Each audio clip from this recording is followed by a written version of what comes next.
Let's see here. Keena, we live? Ever live. All right, folks. Welcome back. Sorry, we had to switch platforms. We were using Ecamm Live. Their software was causing us big issues, and so we went ahead and switched over to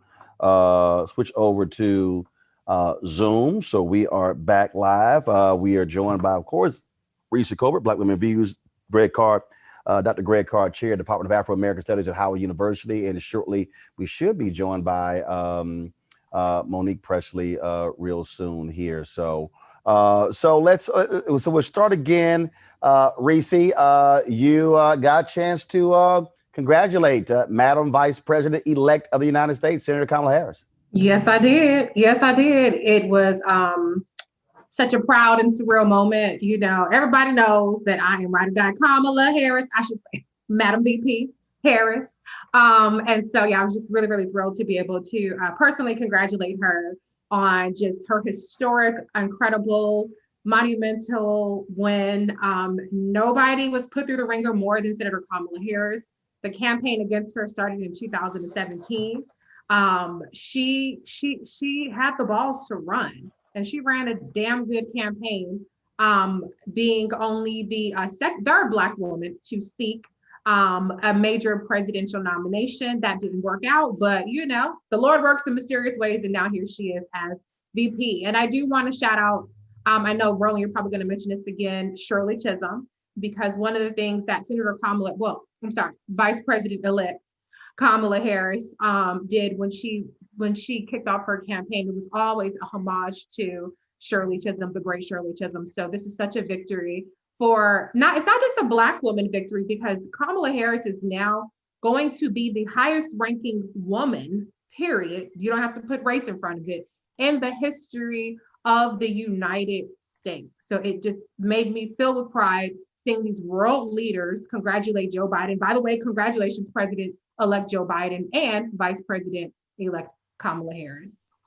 This really is a monumental day, Greg Carr. There are a lot of people who were demanding, oh my God, why can't they call it? Well, they can't call it, but the reality is votes had to be counted, folks had to be sure.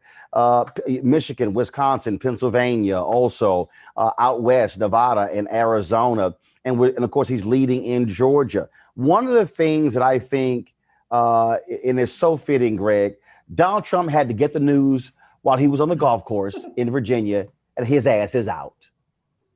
No question. First of all, thank you, Paula White, for calling on the African. Thank you for calling on the African Angels. They clearly came. Shout out to C.T. Vivian and John Lewis in particular. I think they probably were first in line. That's number one. Reverend Joseph Lowry. No question. You know that you called on the wrong ones. You assume you call on them, they coming for you. Yeah, they are coming for you. Right. So at any rate, congratulations to Donald John Trump. I'm sure you've been on the phone with Vladimir Putin securing a place to stay, because our sister in New York, the Attorney General has already said she coming for you, baby. So you better get your passport while it still works. You know, Tish Jane was doing this here. Yes. She's waiting, baby. She's waiting. Well, these Black women got you surrounded, brother. So you going and golf. Oh, I know you called Vladimir. So, you know, get your extra, get out of there while the getting is good. Smiling Mike, now that your career is over, as the Jacksons might say, going back to Indiana. And I hope and I pray that Donald Trump will try to stay in the White House, because if he hasn't read the Constitution, particularly the 20th Amendment, but your term ends at noon.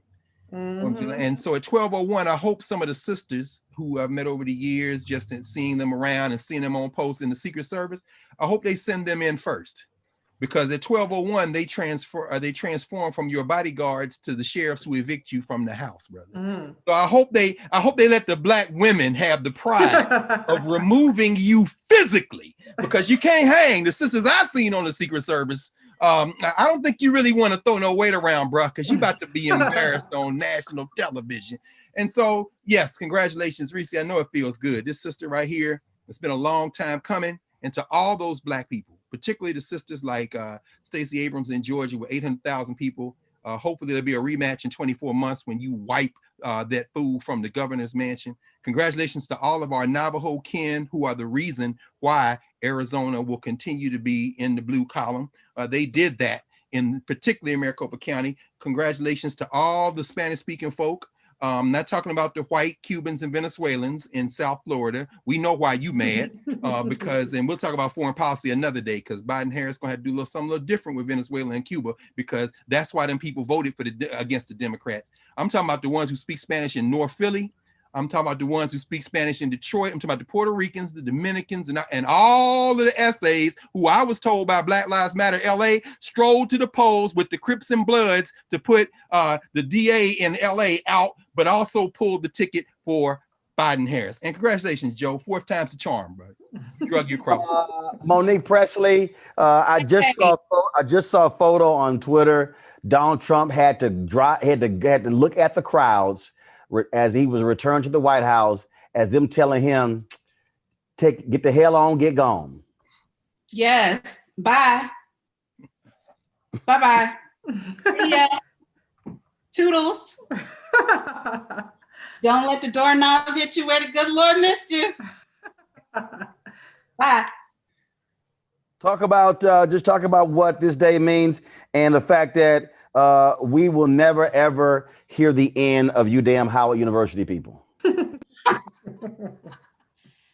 You know, I'm wearing my blue.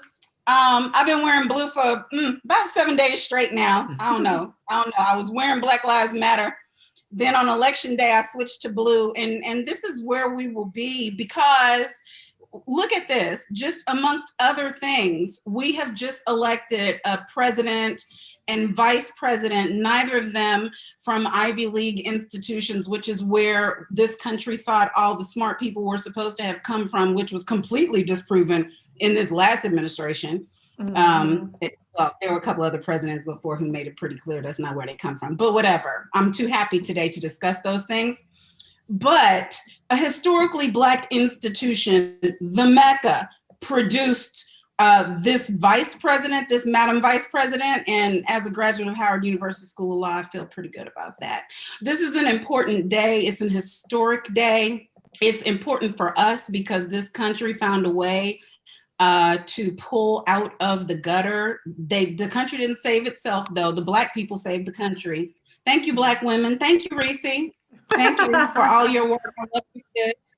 I want to shout out Joteka Edie. I want to shout out Melanie Campbell, Latasha Brown, Karen Finney, so many people who were just working tirelessly, Donna Brazil, Leah Daughtry, Mignon Moore, just people who were bringing us all together and giving us marching orders, obviously Stacey Abrams, but Mo Ivory, who was working and helping her all along the way. The sisters didn't hold it down. We carried it forward like country on our backs across the finish line. And so I'm thankful. I'm proud to be a Black woman today and that we were able to put the work in and get this done, because this means something for every single little Black and brown girl going forward. They are seeing something. And I'm especially pleased, though I wanted Hillary Clinton to be our president, and she really would have been our legitimate president compared to this person. I do take extra pride in the first woman vice president being a Black woman and the first Black vice president being a woman.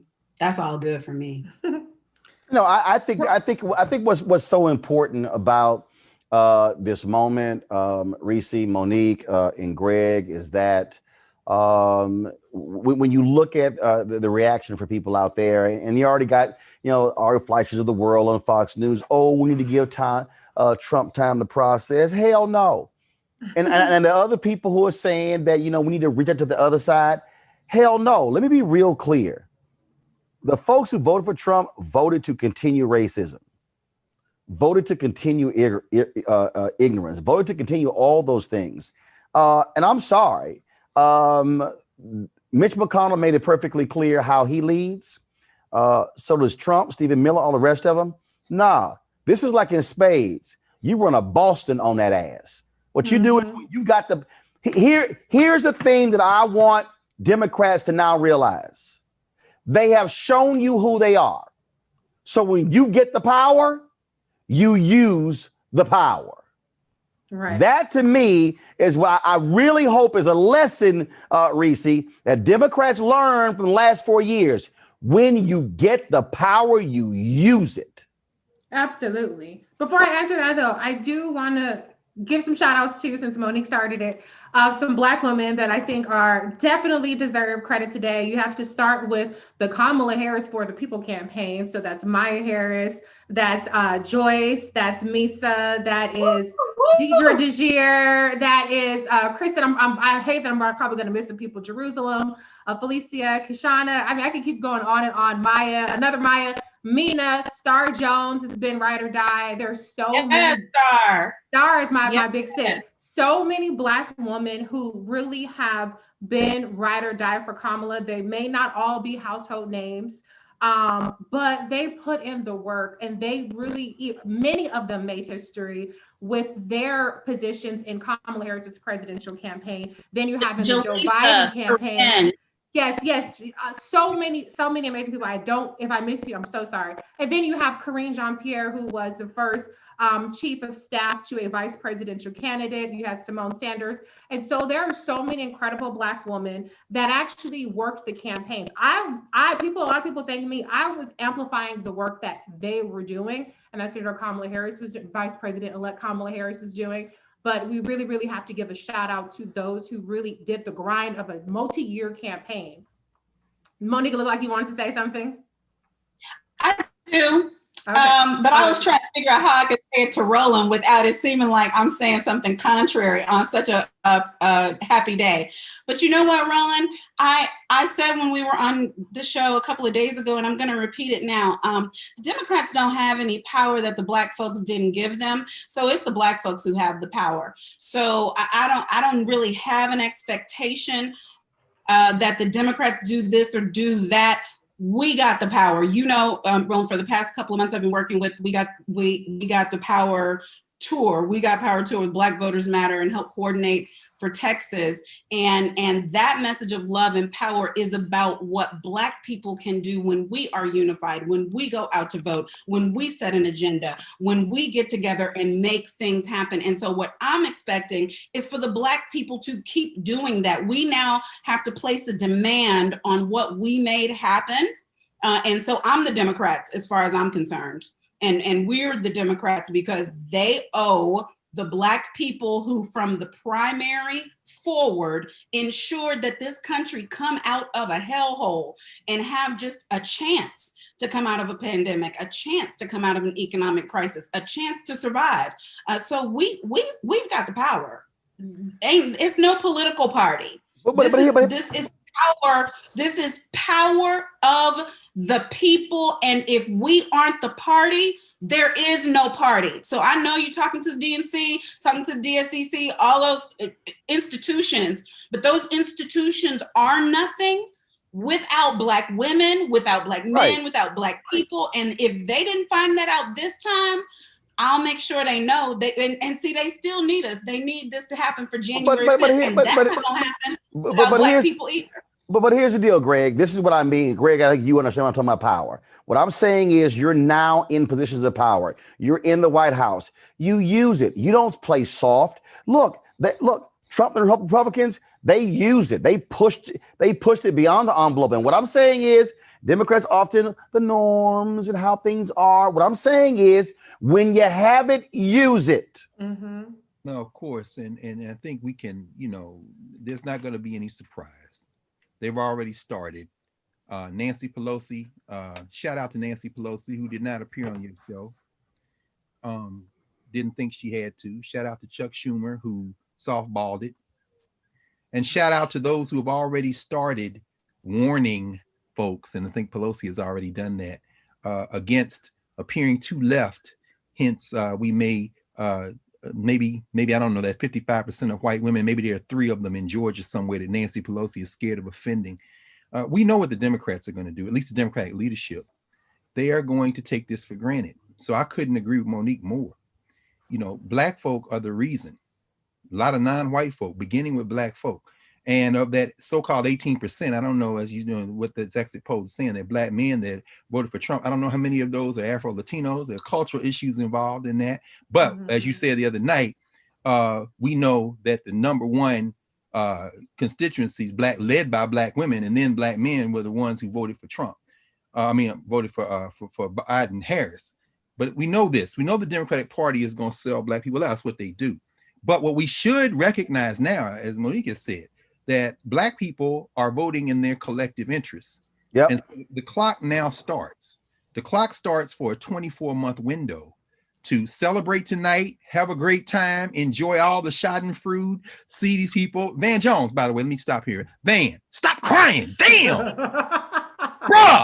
Bruh, I got some backbone. Look, if you need some backbone, I promise you, Monique got some backbone, Reese got some backbone they can lend you. Bruh, these tears on CNN, I don't watch you.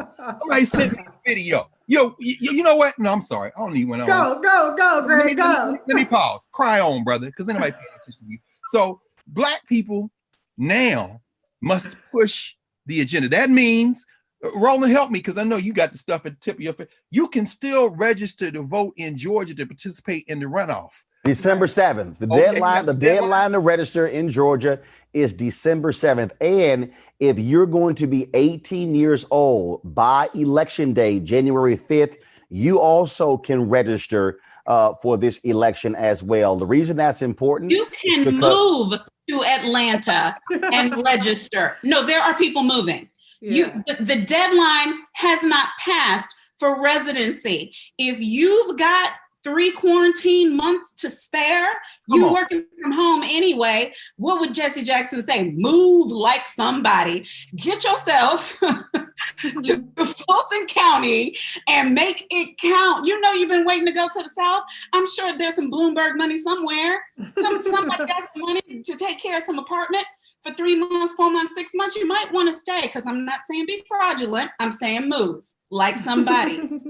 But the point on having an agenda, can't agree with you more, Dr. Carr. Listen, but we're not waiting for any particular organization to set the agenda. Am I right, Reese? Because Black Women United, it was every organization and no organization. We just asked for meetings and got them, right? Because you can make your own collective if you've got the power. So if you believe you have numbers, if you believe you have something to say, get with like-minded people. Don't have the excuse that you're waiting for the NAACP, and I'm not dogging them, they do great work. Don't make it be the excuse that you're waiting for the Urban League. I'm not dogging them. They do great work. But if you are not affiliated with their work and you believe you have something to say, get your people with two people. And come up with what you want to make sure makes it in. We're in that magic transition period now. So who's going to be in those important appointments? So y'all, here's the deal. Roland, can I jump in though? No, hold on. I'm gonna go to you 1 second. So here's the deal, y'all. There are a whole bunch of trolls on our YouTube page, and normally we delete them. I'm not gonna delete them because fuck all of you. I'm not going to delete them because I want to see your tears. I want to see your crying. I want to see your whining. So I'm just going to let y'all sit there and have to just suck this up. Because first of all, if you think you hopping on my feed and you making us feel bad, no, y'all just look stupid. Because guess what? Your boy about to be packing. Your boy about to get evicted. And guess what? We don't need him to invite Joe to the White House. We don't need him going to the inauguration. He can take his ass back to Mar-a-Lago. In fact, he don't need to even be there between now and January. Gone to your golf course in Ireland and all of that. So I'm gonna let y'all cry on here and let my followers just light y'all up. Reese, go right ahead. No, actually, what I was gonna say, I have a slightly different tune than the rest of you.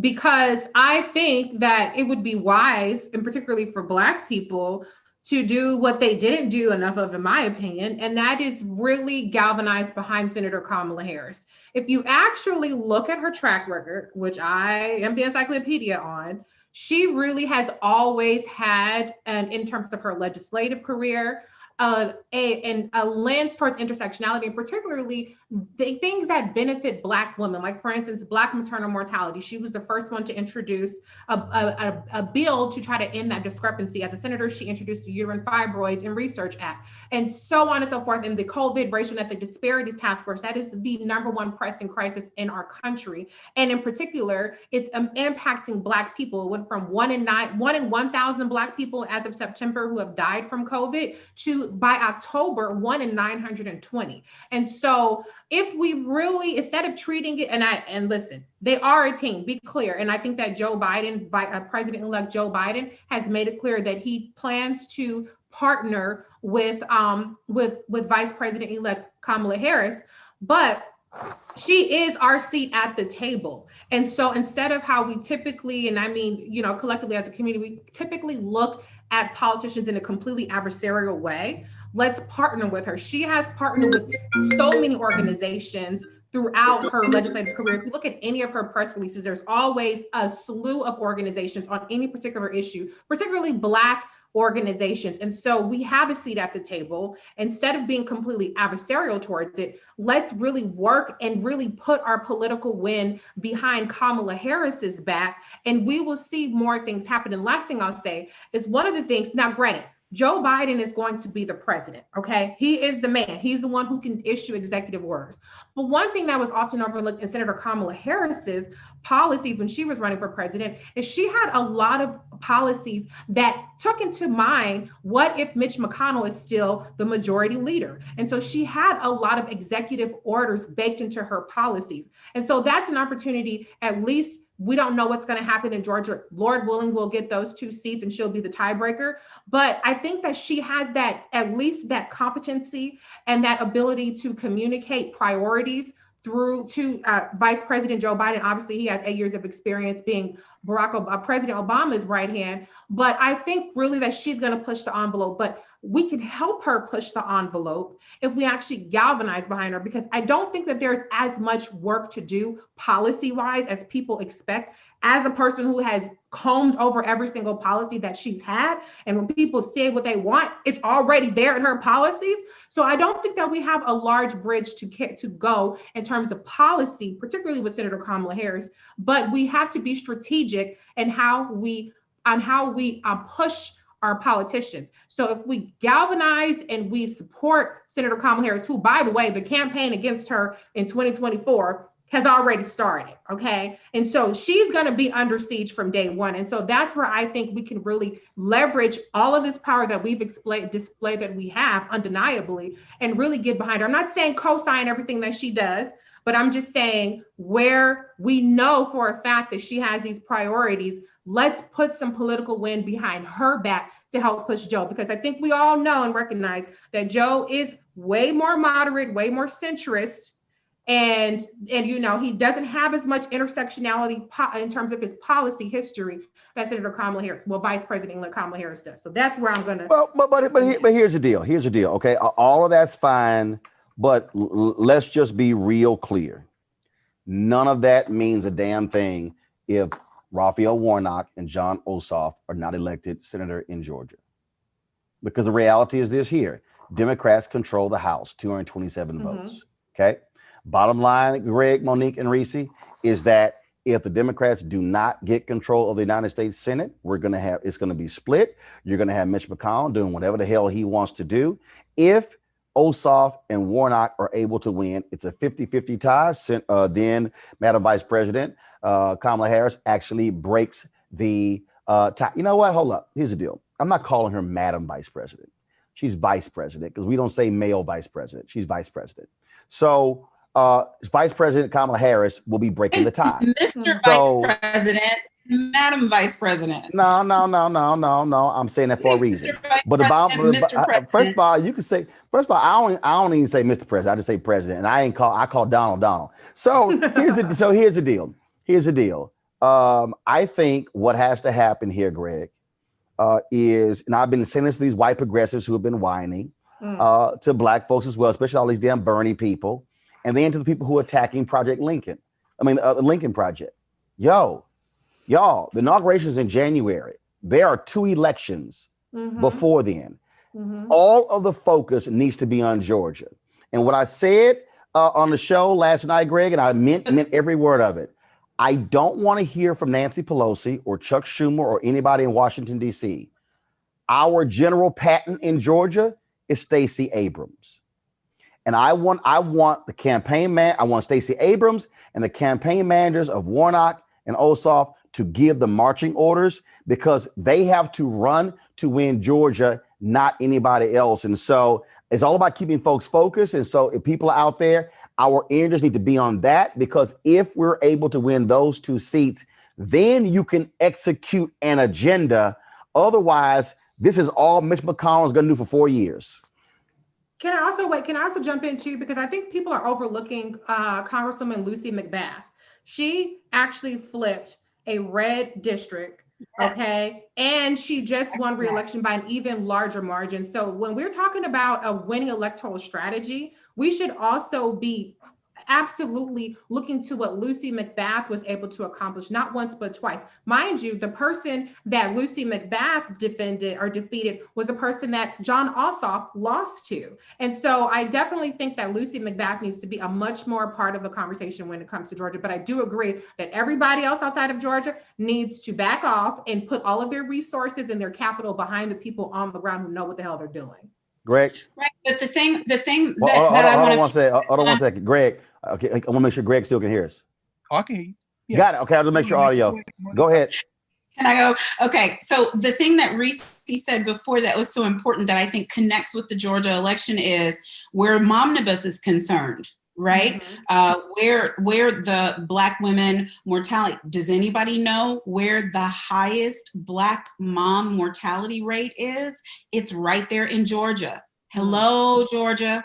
Everything connects. If you want for Senator Harris, soon to be Vice President Harris, to be able to be pushing through legislation that has already been introduced, legislation that's ready to go, then this election becomes that much more important. Your women, your Black women are dying because they have to drive cities to get to the closest hospital in rural Georgia. They're dying because they don't have the care that they need, right? Close to them. They can't go down the street for a patient first like we can in the city. And Stacey Abrams highlighted that when she was running for governor. Senator Harris highlighted that. Those things are important. Now, the numbers are bad across the nation, but the highest numbers are right there where we need to help you all elect 2 senators that are going to then give us a tie-breaking majority in the Senate and sit Mitch McConnell down on his RSA where he belongs so that we can get some things done. And I agree in part with you, Reese. I disagree in part because you know what? Joe Biden is about to be president. Since he was a successful vice president is because he pushed in private and he supported in public the agenda of President Barack Obama. I want to make sure that our president represents us, that our president is hearing what is important to us, that our president knows, bruh, we got you there and we stand with you and we stand for you, but we will be unheard. And I'm not saying that as an enemy. I'm saying that as somebody who fully supports you, but it's support with a demand on it. But here's the deal though. Here's the deal though. Okay, but you can't make a demand unless you are organized in doing so. And so here's the deal. Here's the piece. And this is the thing that Greg Stokely Carmichael, Kwame Ture, spoke about this. He said, you cannot show me anybody who has been able to achieve anything, Ice Cube, without you being a part of a Black organization. That's right. What Stokely Carmichael was making it perfectly clear, y'all. The video is out there where he said you cannot achieve anything as a standalone, as an individual. You have to be a part of an organization. And Greg, I think that's important when we start talking about agendas and presentations. I said this to Diddy. I said it to Cube. You can't act like you're out here a lone wolf. You got to have some troops who are behind you. Question and to our entertainers who picked the wrong side, not because well, with the exception of Curtis Jackson, who seemed that he was protecting his bank account.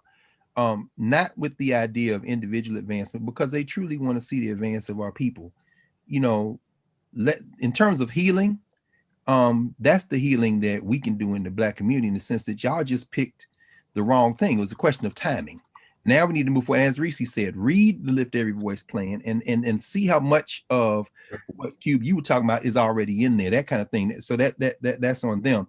But Roland, I couldn't agree more with our sisters on the importance of knowing what we are after and knowing how our organizations and organizing independent of those organizations and in concert with them will get us advanced. What do I mean by that? We've got a 24-month window. The clock started when this was called. What does that mean? We know Nancy Pelosi is not going to concede any ground to Stacey Abrams. She, like I said, she's already running her mouth on this center kind of thing. So she not gonna listen to Reese's sage advice. Did you see? In fact, she ain't gonna listen to Lucy McBath. But that's irrelevant. See, Stacey Abrams has already demonstrated the playbook. And when you see a McBath who was concerned about re-election, not only see the Democrats might call it overperform. No, that is the direction these people are going. Understand that it's not even the single digits anymore. The 16-year-olds in this country are all 16-year-olds and younger are already majority non-white. This is mind-blowing to people. See, the Republicans know what they're doing. The Democrats are chasing these white people. But let me just say this very quickly. Since this 24-month window has started, the first thing our folks in California need to have done, if they haven't done it already, where's the short list for the woman that's going to replace now Vice President Kamala Harris? Is it Karen Bass? Is it Barbara Lee? Is it Maxine Waters? That's something that we need to be doing right now. So you don't get that seat to no white man. No, don't get that seat needs to be filled. Karen Bass. I here's what I do. I think it'll be Karen Bass. First of all, Karen Bass is former Speaker of the House in California. Second of all, chair of the Congressional Black Caucus. Congresswoman, because Democrats control the House, Maxine Waters is over the House Financial Services Committee. So she holds that powerful gavel. If she goes to the Senate, then she doesn't hold any power or a chair on any of those committees. That's right. And so I certainly think Barbara Lee, the reason I'm saying Karen Bass, because I think they're also factoring in. I think I look at those deals there in terms of those two, but I certainly think Bass and Lee, but also the mayor of San Francisco is a name that we've heard, London Breed. Yep. Gavin Newsom is very close to as well, but you're absolutely right. When you start talking about political power, begin to say, Harris won, but we ain't gonna have a United States Senate with no black woman in it. Right. They already starting with Katie Porter. That was why they elevated her during the VP selection anyway. Agreed. I mean, but again, the only way that happens is if we're talking about organization. And so what I'm saying to everybody who's watching, because we've almost got 10,000 folks on YouTube watching, more than 2,000 who are on Facebook right now, that the issue that we're still dealing with is that it's organizational power. Right. And that to me is, and also, and let me throw this out to y'all as well, because I think it's also two different meetings. So let me tell you, I think what's going to go down. I think you're going to have your traditional meeting. I think Sharpton is going to organize a meeting with the NAACP, the National Urban League, NAACP Legal Defense Fund, Lawyers Committee for Civil Rights Under Law, National Coalition of Black Civic Participation, and maybe one more. I think that's going to be that meeting. Sure. But there should be a second meeting. And that second meeting should be Until Freedom. It should be NAACP Youth Division, Tiffany Lofton. It should be Black Features Lab. It should be Million Hoodies March. It should be Bruce Franks or Ted Poe. Reason I'm saying that is I want African Americans to really hear me loud and clear. I absolutely appreciate the work of our traditional civil rights organizations, but I think what we have to do is we have to stop going to the meeting with these large groups. No. The civil rights people should have a meeting. Right. The grassroots activists should have a meeting. The Black economic experts should have a separate meeting. Your Black health folks should have a separate meeting. See, I'm talking about, I don't want, and look, it ain't hating, it's stating. I don't want the civil rights people going to the White House having a black economic meeting, because that ain't what y'all do. That's what they're gonna do. You know I'm rolling. Well, no. But I'm telling the black economic people, saying no. We want a separate meeting where we only talking about economics. The civil rights meeting ain't the same as the economic meeting. That's right. And in fact, let me say this right quick, Roland. In the 24-hour in that 24-month window, is something important to understand. Let's say that they flip those two seats and it's 50-50. It's not 50-50 because Joe Manchin can't. Joe Manchin, yep, Joe Manchin. And Kelly he's got to run in 2 years to be reelected out of Arizona. Well, and also the other Arizona senator, no question, they can't be trusted. So I'm saying that first 24 months, let's assume, as Reese has said, the stuff that is baked in to policy that Kamala Harris has that relies on executive order, that's where you got to push Biden. And I would say very quickly in that regard, immigration, the consent decrees immediately. The AP got to restore them, everything you can do with executive order. And then the cabinet positions. Listen, Barack Obama, bruh, good job. Now go sit down somewhere. You don't have any advice on cabinet positions, because when you could have appointed Linda Darling Hammond or Lisa Delpit as the Secretary of Education in this country, you picked your basketball buddy. Immediately, we've got to have a list. These are the cabinet positions. Don't be angling with all these centrists, because see, the Democratic Party can't be trusted. We've seen that. And they can't be trusted again. So we have to, what you said, organize power, which must squash enough of the beef between the legacy civil rights organizations, the elected politicians, because even I'm hearing now Clyburn today warning people against going too far left. Okay, you're an elder, all respect, bruh, but let's be very clear. We got to squash enough of the external conversation to get you in the room with these young people. Because I'm going to tell you right now, you could have been one step closer to flipping the Senate if y'all had put some money in Mike Espy, but y'all don't believe in black people. So later now, for the old conversations and the Democrats come, and you better not. And Reese, I'm so happy to hear you say this about Senator Harris, Vice President Harris.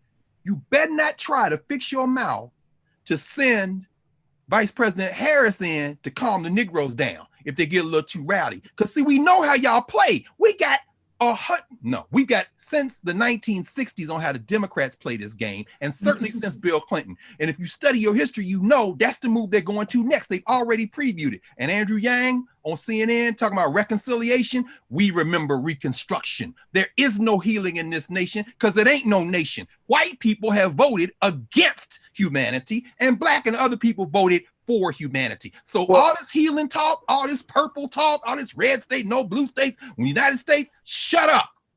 Because at this point, we've got to advance our interest, and we've demonstrated that with this election. The thing that I want to bring in Michael Imhotep right now from Detroit. Michael, Detroit plays such a huge role in delivering Michigan. I did a TV show, Let It Rip, with my frat brother, Hewell Perkins. And boy, they had all these Republicans on there. They said Donald Trump was going to roll through Macomb County like a hurricane, like a tornado, and they were going to deliver. And I was sitting there like, and I told him, I said, all y'all gonna get your asses whooped, because again, he can roll through Macomb County all he wants, through a tornado, a hurricane. I said, it's gonna be a tsunami of blackness coming out of Detroit. And that is exactly what we saw that put Joe Biden over the top in Michigan. Absolutely, man. And once again, thanks for having me on, Roland. Thanks for doing this. Shout out to Dr. Greg Carr as well, my friend, Dr. Greg Carr. How you doing, brother? So, you know, you played that clip of evangelist Paula White talking about the African angels coming. The African angels did come, but it wasn't the ones that they thought were going to come. Okay. I think the spirit of Toussaint Louverture, I think the spirit of Bookman Dada and Jean-Jacques Dessalines, I think the spirit of Nat Turner, I think they played a role in this, because when we vote, we don't vote because our ancestors died for the right to vote. We have to understand the difference, because if you do that, you could be electing people who are working to dismantle the legacy that your ancestors fought for. We learn those lessons and understand why they were voting in, and they understood the power that it had. But we vote for policies that impact us today and in the future. Dr. Greg Carr just mentioned Reconstruction. Well, today's the anniversary of the 1876 presidential election, where Rutherford B. Hayes did not get enough electoral college votes to become president, which then led to the Compromise of 1877, and the Republicans agreed to remove the Union troops out of the South to allow Rutherford B. Hayes to become president. This is what ended Reconstruction. So as you said, Brother Roland, as I said on my show last night in the broadcast I did today for 2.5 hours, this has to be a third Reconstruction. This next 4 years right here, brother, this has to be a third Reconstruction, because and there's no guarantee in the 2022 midterm elections that Democrats will maintain control of the House of Representatives. We hope they do. So these next 2 years are crucial. All these policies, and I spent 2.5 hours going through the Lift Every Voice plan again with my listeners, with my viewers at the African History Network. Everybody needs to read this. This is not a ceiling, this is a floor. But this is what we hold them accountable to. Okay, we helped you win, we push you over the top, damn it. All this stuff that you promised up, all this we negotiated, we wanted a return on our investment. It's time to pay up. The thing here again, and I know people who are watching are like, why does he keep going back to this same tune, Reese? Because you don't win the presidency unless you have an organization. Mm-hmm. And I think that what has happened is, to Greg's point also about, mollifying African Americans. Well, here's the deal: you may think you're gonna mollify the group over there, but then the group over here gonna come back. And that's what I'm trying. That's what I'm trying to say. I think we have to make that perfectly clear. And I think the opportunity, to me, there's no greater opportunity. And I believe the proper word, you're absolutely right, Greg, is reconstruction, not reconciliation. Mm-hmm. And I've been saying, Reese, consistently, Reconstruction, third Reconstruction. And this is the moment. This is the moment to actually take advantage of that. But you cannot take advantage of any of this unless you are organized and mobilized to be able to say, we will put boots on the ground. We will put 5,000 folks in front of the White House. We will send 5,000 people to Capitol Hill to lobby every single House member and every single senator. That sort of has to be the thinking, which is why when I talk about what's going to happen in Georgia, same thing, organization. And so Poor People's Campaign and Black Voters Matter and Until Freedom and NAACP and all these entities, this is an opportunity to me where you marshal these forces so you don't have any overlap and you're hitting every corner of Georgia to drive the agenda. Mobilization and organization is going to be important for Black America once they get sworn in. Absolutely. But you also have to remember that there's a big court case coming up, which is the ACA ruling in the Supreme Court. Yep. That's supposed to be happening this week. That could potentially change the trajectory of this election and create a bigger incentive for people to go out there and vote Mitch McConnell out of the majority, very basically. True. Now, I'm hoping that that's not the deciding factor, because that would likely mean that ACA is wiped away by the Supreme Court. But there are a lot of variables between now that could, create more galvanization in the direction of Democrats, but you have to be organized. I'm very encouraged by the fact that it was actually absentee ballots that put Joe Biden and Kamala Harris over the hump. I know a lot of people were saying, don't vote by absentee, go vote in person. I was saying, no, it's fine to vote by absentee, just fill it out properly and drop it off. So I think that we have expanded the electorate down in Georgia without a doubt. The problem is that typically in these special elections, what we see is a drop off. And what we've also seen in this election is we've seen that Joe Biden and Kamala Harris have gotten the most votes in history, but the second most votes went to Donald Trump. So the Republican base is activated. They will be activated as well, even more, to be a check on the Biden-Harris administration. And so we have to understand that we have to be, like you said, you have to be mobilized, you have to organize. The Democrats need to get their messaging that much more tight. I've been talking about the kind of the way that they're a little bit weak on messaging, in my opinion, to our base, particularly when it comes to the economy and to COVID.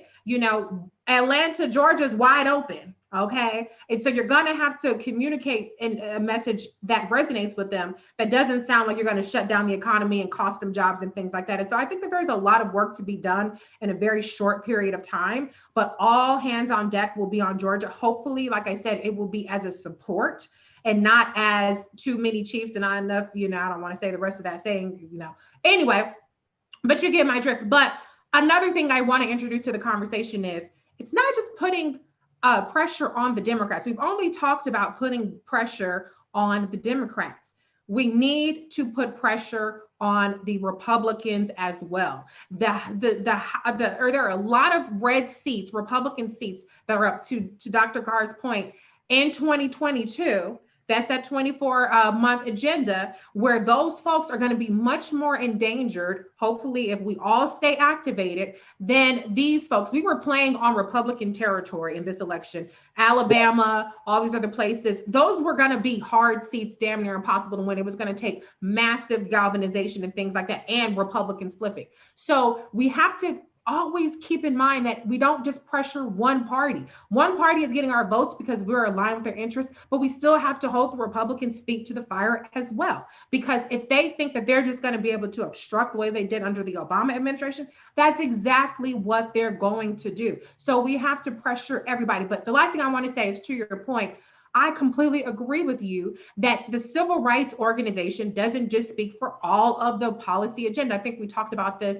on Thursday. The Black community is not a monolithic community. We need to talk about all aspects of that. I'm going to be the one again to put, and you guys can hold me to it.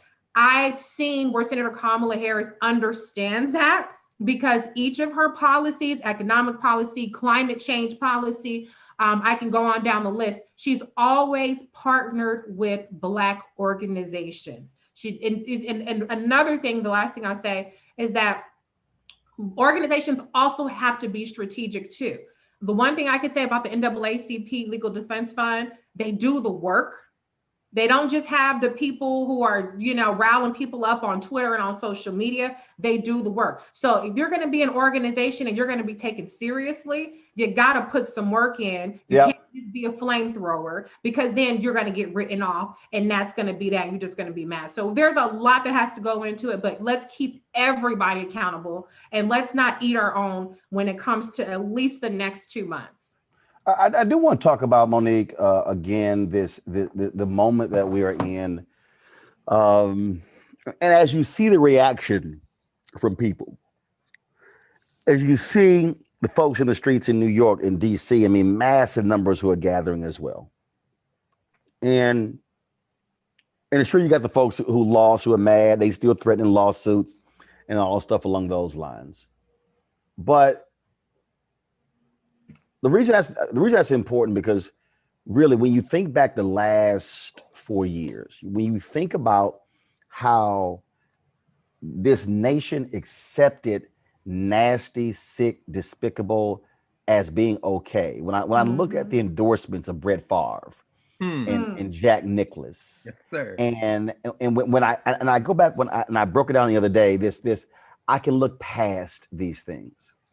And these folks who are saying that we need to reach out, this is where I'm like, no, that one's not gonna fly, because I simply can't reach out when you are so willing to accept racism, when you are so willing to accept the level of nastiness towards Muslims, when you're willing to accept 545 kids being snatched out of parents' arms and they don't even know how to locate them.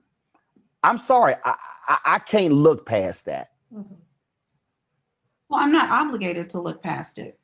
If you were attacking my own family, if there were just 5 houses in the neighborhood and someone was wreaking havoc and terrorizing every house but yours, because there was a Black house, a brown house, and a Jewish house and a gay house, and you were the only white house, and you didn't care about what happened to us, I wouldn't look past it.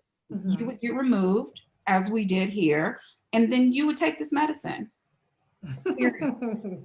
So there's not going to be any. I'm not interested in those conversations. And the fact of the matter is, what the Black people did in this election is good for this country. As I said the other day, we had an obligation to do it because it was required. It was good for us, but it is also right, and it is righteous, and it is just, and it is fair. We are pushing for equality. We are pushing for the types of things that will ultimately benefit everybody. And if these ignorant people who were voting for Trump had any sense of history and could look past their own hatred, they would recognize that too. They didn't even realize they were too filled with hate to understand the way they were prospering under the Obama administration. Right. Instead, they elected a certified fool. Well, look, no, you've shown me who you are. If anybody's gonna have a conversation, you're gonna come talk to me. Right. And see, and I tweeted this out. I tweeted this out, Michael. I tweeted this out. I said, "Hey, Mika and Joe, I look forward to seeing the multiple panels of saying it's time for them to listen to us, because we saw a whole lot of that crap. I swear, if I saw Michael Moore's ass on TV one more time, talking about how we need to talk to the people in Michigan, his people. No, when them white folks gonna come talk to Detroit? Exactly. They came and talked to Detroit these past few days. They were down there protesting. When are they going to talk to Flint? When they gonna talk to Kalamazoo? When they gonna talk to Lansing? See, here's my whole deal. It's like our story. We got to make them comfortable. No, hell no. You got to bring your ass over here now. Right. Well, see, this is part of the problem. And see, y'all know I'm neither Democrat nor Republican, but I'm not stupid either. I study policy. I know whose policies are more beneficial for us usually, and who's blocking those policies. But see, this is one of the problems, right? You mentioned Michael Moore, and I watch him MSNBC, and I said, when they gonna stop bringing this white boy on here talking all this stuff? Because you have to come talk to African Americans about our issues. This goes back to the conversation we had yesterday about Bob Johnson. Bob Johnson won't come talk to Black media, but he's on CNBC talking about how Trump's policies are more beneficial for Black people. No, they're not. They're beneficial for you. But because of his tax cuts, they're beneficial for you, and you have access to the White House. They have been devastating for African Americans, but he won't come talk to African American media. So what we have to do, brother, this really, when we talk about a third Reconstruction, it ain't just dealing with policy. It's dealing with all this stuff. We got to put pressure on MSNBC and CNN, because you have to talk to African American experts. Dealing with these issues, okay? African American experts, not a white film director who sometimes talks about African American issues. I still don't know why they bring Michael Moore on. I still don't, I guess maybe he appeals to their audience or something like that. But I'm like, no. We have to have our policy experts on, not of course on Roland Martin Unfiltered. You do an excellent job with that, but on CNN, MSNBC, even Fox, to set the record straight there as well, because Fox influences the way people think, and they put pressure on their elected officials to vote against these policies that are not just beneficial to us, but also beneficial to a lot of people that watch Fox News. Again, I mean, I just got a kick out of that, Greg. I mean, I swear, we really need to listen to them. Listen to their economic anxiety. Listen to how they feel. All right, I'm waiting for those conversations. I can't wait for Chris Hayes to do a town hall in Black Atlanta, like they did in West Virginia on the opioid crisis. No, I mean, see, that's my whole deal. I mean, I can't wait to see CNN and Jake Tapper and Anderson Cooper go back to Flint. I can't wait to see them go to the Native American reservations in Arizona. Go talk to the Latinos in Arizona. See, again, in the history of this country, we've always had to make white folks feel comfortable talking about what's going on. Now I'm like, no, y'all got to bring your asses over here. I think back, Greg, to Malcolm X, when that white woman walked up to him at the university and said, Mr. X, I understand your cause. I want to help you with your cause. And what can I do? He said nothing. And now he later wrote, some of y'all might say Alex Haiti wrote it. It wasn't Malcolm. But the bottom line is he said in the book, You can debate it later. He said, I wish I told her, I don't need your help with my people. I need you to go back to deal with your people.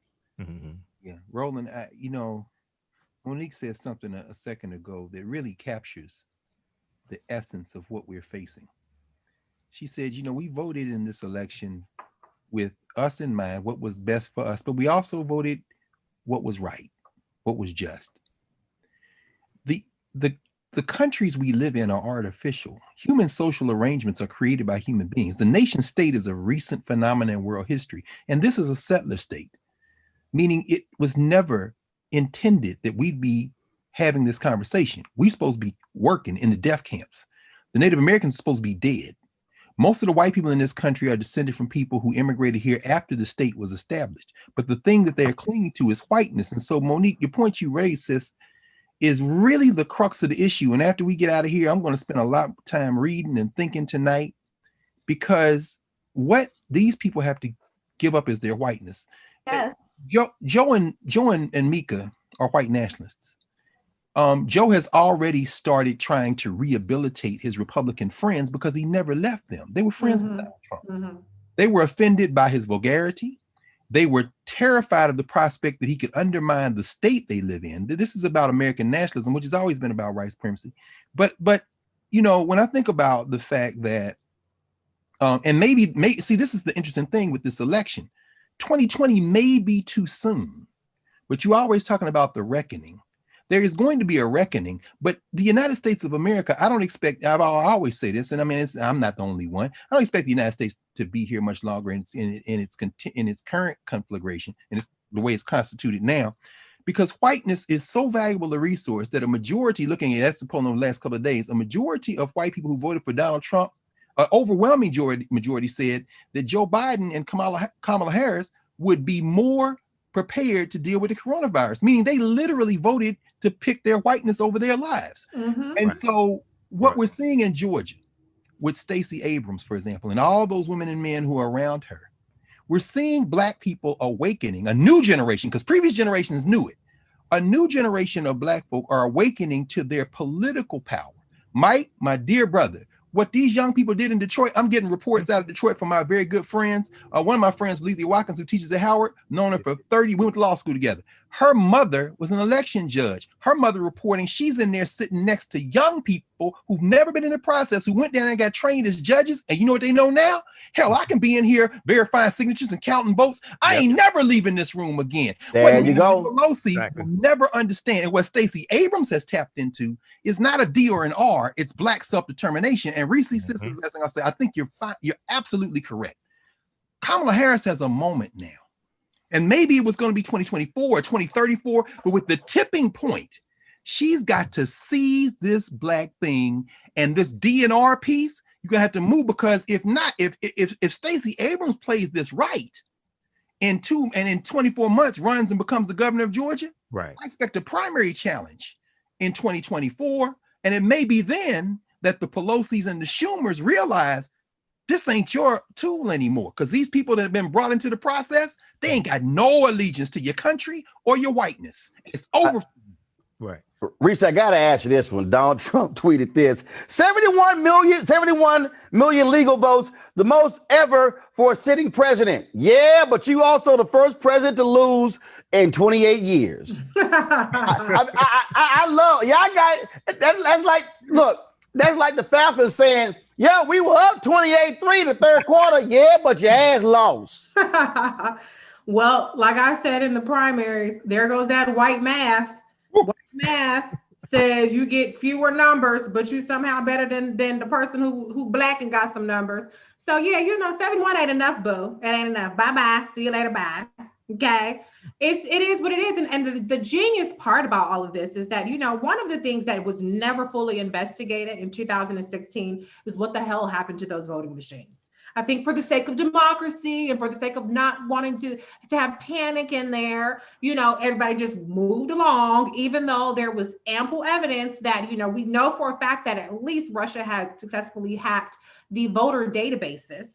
So there is no way of knowing really the legitimacy of Donald Trump's electoral college victory in 2016, but here we go with these millions and millions and millions of absentee ballots, and you can't hack a ballot. And so whatever they thought they were doing on election day, if they were able to pull anything off, like we think they might have in 2018 in Florida, where there was some sketchy stuff that again, it gets brushed under the rug, the absentee ballots came through. So there's a paper trail, Donald Trump, at least for the things that's put Joe and Kamala over the top. We don't know what got you to what the numbers that you have. So if we want to talk about legitimacy, but you know, it is what it is. We don't have to question the legitimacy because Kamala and Joe won. Deal with it. Now, the question is, how long is it going to take Melania to get the hell up out of there? Because you got another outbreak in the White House with Mark Meadows, walking around the White House residence without no kind of mask with hundreds of people. So that's what you need to worry about. You need to worry about your wife and what she's doing and how fast she's going to hightail the hell out the doggone White House and get the hell off of Twitter. That's what I would suggest for Donald Trump. Soon to be ex-president, one-term president Donald Trump. I saw this tweet. I just saw this tweet. So Sonny Johnson, she's a Republican, sister, black woman's Republican. She tweeted this, and I'm not quite sure who Sonny's talking about. She said, they aren't even taking the Georgia Senate seat seriously. Y'all have no idea what's about to come to Georgia, and y'all aren't ready. Learn nothing. I'm going to watch Hallmark movies with the little one. And then I think she said they are sending an army to organize. You'll see the mass mobilizing soon. I think she was talking to conservatives, saying, I don't think you understand what's about to come to Georgia. On that point, I do want to talk about that, Mike. Monique, I'm gonna go to you first, and that is, and I'm gonna keep coming back to that. So look, we can absolutely celebrate. So maybe what we do, this is sort of like what a coach says, we're gonna celebrate the game on Sunday night and Monday, and then we're gonna put the new game plan in on Tuesday. Absolutely celebration right now. But I go back to, there is nothing more important. The race for Senate is January 5th. That's going to be 2 weeks before the inauguration. You win those two, then you can actually make the Biden-Harris agenda real. Otherwise, you're dealing with 4 years of gridlock. I think everything for Democrats, for progressives, and for black people has to be completely focused like a laser on, can we, between now and December 7th, go out and register 100,000 new voters? Can we go out there and then pull those polling sheets and pull those precincts and see who voted in this election and who didn't, and say, we're going to go out there and ramp that up, and then knock on 500,000 doors and make contact via a cell phone or whatever, because those two seats are going to be vital if we are actually to pass the John Lewis Voting Rights Act, the George Floyd Act, things along those lines. Absolutely. And so that's what I really hoped we could talk about, is some action items, because as you were discussing before, organizing and mobilizing are so important. But when you're talking about getting 5,000 people to be somewhere and do something, when you're talking about signing up 100,000 new voters, we know there's really a finite universe of already in existence organizations who can get that done, who have the infrastructure right now, who have the funding right now, who have a proven track record, including today, a president-elect and a vice president-elect. So, as Senator Kamala Harris, now Vice President-elect Kamala Harris, always says when talking to little girls and giving them advice, and she gave that same advice to this grown woman, and I'm taking it, never ask permission to lead. Leaders lead. So the people within our community who are already leaders, we need to give action items to those who are listening now, who are not in that same position, who are sitting there wondering what they can do. So that means safe places for you to donate money for Warnock and Ossoff. That means ways that you can be doing phone banks, which I'm hearing from the Zoom meeting earlier today that they had. That's going to start tomorrow. What people who are able to relocate and go down there, but what organizations should they be working for, and what organizations are just going to be, puffing smoke? So I think it would be great. I'm not giving you a homework assignment, Roland. I'll help. Reese will help. Let's put an organizational list together with trustworthy information for one, why this matters, because everybody's not watching the news 24 hours a day. People are working real jobs with real concerns. They know the Senate was gridlocked, but they don't understand how close we are to changing it and all the different ways that that matters. So an information campaign that is well funded, and then organizational sources and ways that any single person can support. I'm on a group chat with some Black women, and we have had some of the most hilarious conversations in the past 5 days, because I mean, there are 2 television commentators on there. There's a vice principal of a school on there. There's somebody was retired Army and now has her own business on there.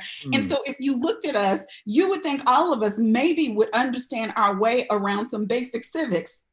No, not so much. I have explained so much. Me and Michelle Bernard Rowland have explained so much to our sisters, our well-educated sisters, about what's going to happen in Electoral College, what's going to happen in this state, what's going to happen with these senators, what happens if there's a tie in the Senate, who's going to break the tie vote, does the control actually go to the Senate? Yes, it does. The party in control gets it even if there's a tie. All of these things, people who are well educated do not necessarily understand. So I don't think we can talk above heads and be upset that people don't get involved. I think we meet people right where they are, the way we want people to meet us where we are, and give the 1, 2, 3, 4 of it. That's what I think needs to happen immediately. And Roland, can I interject real quick? Because I want to just give some key dates for the runoff. Yeah, go ahead. November 18th is the deadline to request an absentee ballot.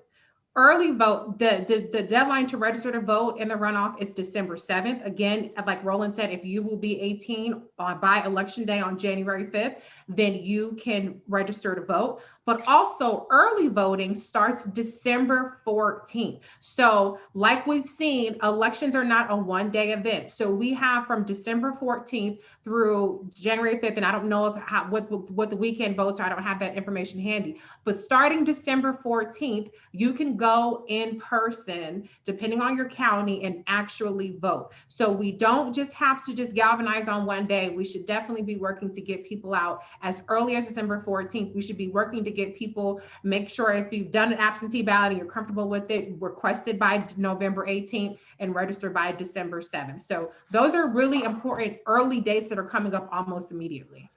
Don't want to hold folks much longer. Michael, give me your final thoughts.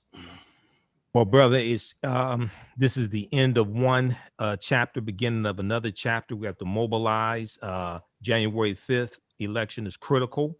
And we also have to educate our people on these policies. I see people posting, well, what do we get for voting for Kamala Harris and Joe Biden? Well, this agenda has been out since May 4th. I don't know where the hell you've been. I've been dealing with it on my show since May 2020 when it came out. These are policies that we push through, not just the White House, but also the House of Representatives and the Senate. But we can also start with the 192 executive orders that Donald Trump has signed since he's been in office, because Joe Biden can reverse those and don't need the legislative branch of government to deal with that also. But yeah, it's time to mobilize and educate our people on this and put pressure on this new administration and on the legislative branch of government. Monique, final comment. This is an important day, and it's one that we will never, ever forget. And this day was powered by the people. So I am thankful for my daughter and for my sons to see what this country can be, because they've been old enough to observe the darkness that can descend upon a country when justice and fairness and equality and goodness and decency do not prevail.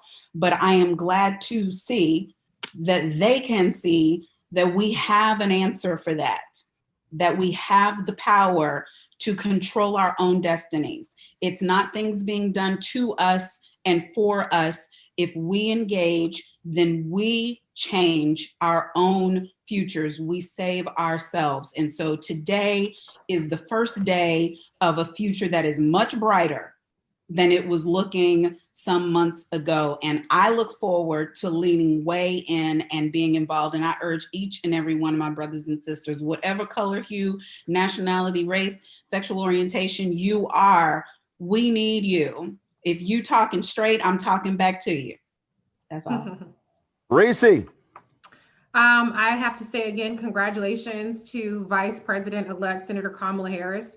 Today is a historic day. It's a day of celebration, and it proves that Black women are electable. Okay. It also proves that women are electable.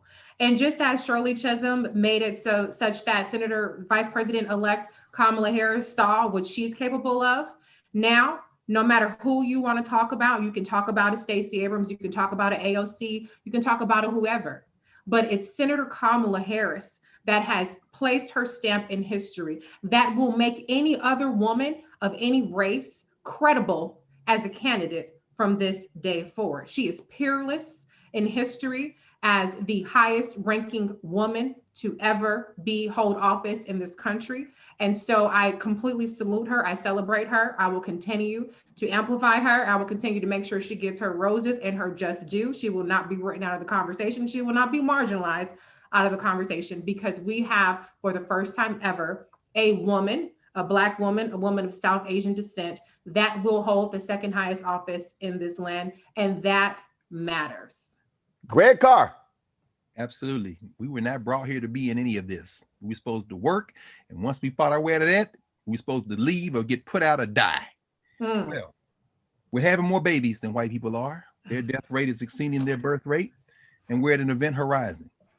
The daughter of an Indian who comes out of a resistance struggle as her country was just being born as a modern nation, and a father whose home country was fighting its way out of colonialism, who were part of a study group out there in the Bay Area called the Afro-American Association that was about as far left as you could. They so far left, they were right. Had two daughters, one of whom is a heartbeat away, maybe a half a heartbeat away from the presidency of the United States of America.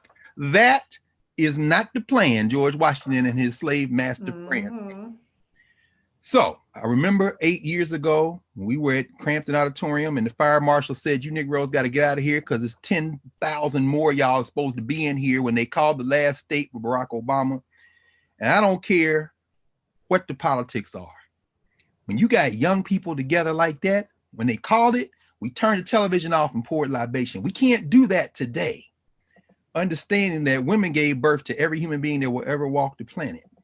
But on a day when we have to be physically separated from each other, let's just at least pause. We'll start with the politics again, but let's pause and recognize that not only was this not the plan, this is damn near as close as you can get to not the plan. Right. So as our sister Monique has said, now it's up to us. And y'all listen to Reese. Go and read the website. We'll start with the fight, but tonight, take a deep breath and thank all the ancestors for getting us one step closer to untangling ourselves from the mess they recruited us into. And shout out to Kamala Harris, the Vice President of the United States of America. Let me say this here. So for a lot of people, it's been very interesting over the last 72 hours to see people talk about the numbers of Black men who voted for Trump. Let me say this because it is factual. The two highest groups who voted for Joe Biden and Kamala Harris, two groups who put them in office, who voted against Donald Trump, 91% Black women, 80 in that Edison poll. A lot of people have cast doubt on that, but anywhere from 80 to 85% of Black men voted for Biden Harris. Let me repeat that because I think it's important. Black men, Black women, and Black men outvoted every group: white men, white women, Latino men, Latina women, Asian American men and women, Native American men and women. Black women and Black men voted for them at a higher rate than anybody else. I used the hashtag in 2016, we tried to tell you. And we tried to tell you in 2020. And we're going to tell you again in 2024. Yes. And if you want to understand how to truly make this nation a more perfect union, you better listen and trust Black people, because we understand what we're talking about. And the last thing is this here. This, as Michael said, this is the end of one process and it's the beginning of another. Mhm. Voting is the end of one process and the beginning of another. It is going to require you to fight. It's going to require you not to now just go off into your corner of the world and say everything is fine and dandy and they got it. No, it is going to require you to fight. And I'm sitting here rocking this Alpha jersey. My frat brother Greg is right there. And this is very simple. And this is what Vertner Woodson Tandy, one of the 7 jewels of Alpha Phi Alpha, said in the 1930s. He said, we will fight until hell freezes over, and then we will fight on the ice. That is the message I have for every MAGA person and every Trump person and all of y'all who are standing in the way of progress. John Lewis put in his time. Joseph Lowry put in his time. C.T. Vivian put in his time. So many others, they put in their time. This is our time, and we'll be damned if we are going to allow y'all to have a nation that is as screwed up as it used to be for our children's children. If you think we've had a fight so far, you ain't seen nothing yet. Folks, I want all of y'all to enjoy this weekend, enjoy the victory, and please, you are more than happy to wash your clothes in the bed of MAGA tears. Since Donald Trump lost, it's okay. I will see y'all on Monday on Roland Martin Unfiltered. Thank you for watching us. Y'all take care. All right. Holla! Blue fight. Boy, you better go on with that. Let's go.